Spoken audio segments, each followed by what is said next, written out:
Indeed, good morning to you, Leanne, and the viewers at home. From 9:30 a.m. this morning at the Gauteng High Court in Johannesburg, we will see the second round of the President's legal challenge of the private prosecution bid against him kick off here in the High Court. Now, of course, the President's hope is that this will be the final hearing regarding this matter. He hopes that he will bring it to an end by seeking relief in the following form.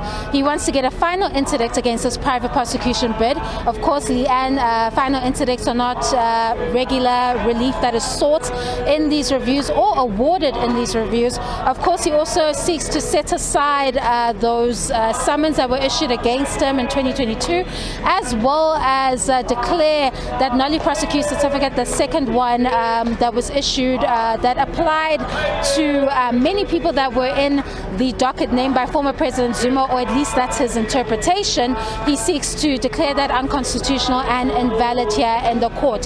So we can expect from 9:30 a.m. this will begin here in the High Court. And just to give you a background so the viewers can be reminded of what this case is about, you may remember that in the corruption trial that sits in the KZN division of the High Court in Pietermaritzburg, the former president is alleging that there was a disclosure of his health records, or an unlawful disclosure of his health records, by a senior prosecutor and a journalist.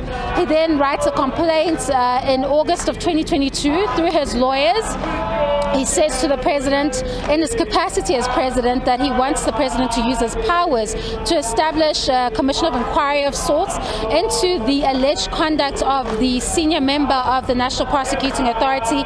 He felt that that conduct compromised that institution and, by extension, the criminal justice system as a whole. We've already seen through court papers that the president has articulated that his response was to, in the same month, might I add, Leanne, his response was to refer the matter to the Minister of Justice, to refer to the Legal Practice Council.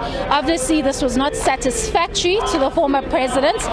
He then accused the current president of being an accessory after the fact, and that's when the issue of the summons comes in. The second nulli prosecute certificate that he was given broadened the scope, if that is the interpretation, by referring to anybody that was mentioned in the docket. The NPA declined to prosecute.